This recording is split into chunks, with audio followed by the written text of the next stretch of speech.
Hi, I'm Mark McPherson. Welcome to another one of my blogs in the series, 52 blogs in 52 weeks, with each blog being about one of my 52 types of people who are poorly behaved and at times downright difficult. This week I'm talking about and writing about number 8, the narcissist. Now, the narcissist is a little bit complicated because it's a term used in our society quite a lot. Sometimes I think it's a bit misplaced. I don't think it's correct the way we use the term. So it is a common term that we use, and I often hear it when people describe someone they don't like. Oh, they're a narcissist. Well, they might be, but quite often what they really mean is they just don't like the person. So we need to be a little bit careful about the term. So the narcissist is someone who has a degree of self-admiration, if you like we all do. So let's say this is a bit of a continuum. So down here we have all of us. You know, we all have a certain degree of confidence and self-esteem and self-admiration and entitlement. We're proud of things and what our achievements, our family and whatever, and we're happy to tell people about it. But look, as we move up this continuum, we get to the place that I call the narcissist, the difficult person, the person who behaves poorly in the workplace. As we move along from here, though, we start to get into people who become more and more narcissistic in their behaviour, to the point where they have a psychiatric mental health problem. Sorry about the terminology if you're not happy with it, but people have severe mental health problems, psychological problems, to the point where they're described as people having, for example, narcissistic personality disorder. So look, for those of you who know your Greek mythology, I won't talk about Narcissus or Narcissus, sorry for my pronunciation, I'm not familiar with Greek mythology. Those of you who want to talk about Freud and the essay that he wrote in 1914, that's not for now. And the fact that the narcissistic personality disorder was only introduced by the American Psychiatric Association, I think in 1968, and put into the Diagnostic Statistic Manual then.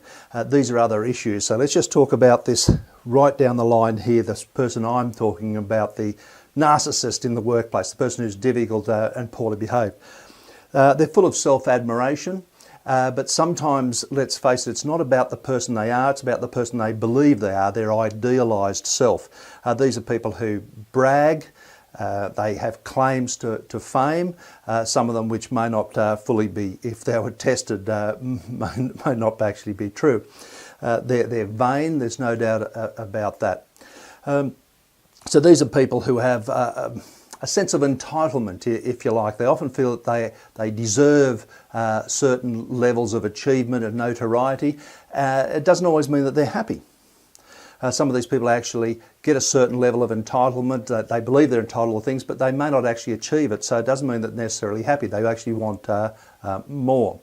So they want us to cater to their needs and their whims and their desires.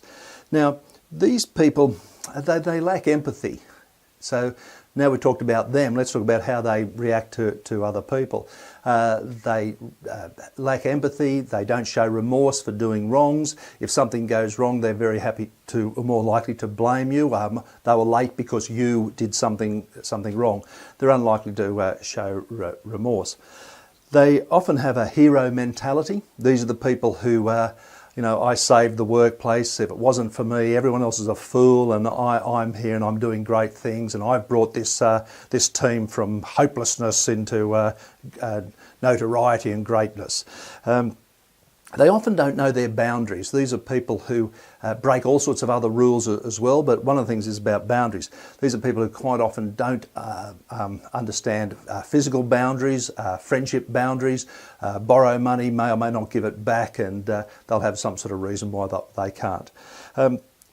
There's a few myths around this. Look, the research, to my looking at it, is a bit undecided. Some people believe one thing, some people believe others. But look, one of the old ideas, and I think it is a myth, that this was all about low self-esteem. That's why people were acting out like that. I don't think the evidence is really there for that. They were brutalised as a child. You'll hear all sorts of things which may or may not actually be true. But look, about 1% of the population is diagnosed as being a narcissist, and there are some people around who actually believe it's on the rise, you know, with the me generation or all that sort of thing, but there seems to be no real evidence for that. So look, let's leave it at that.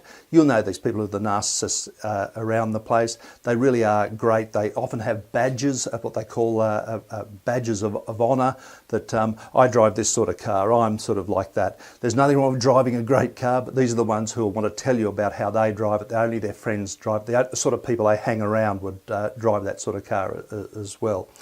So they are a problem in the workplace because basically one of the things they do is make other people feel inferior.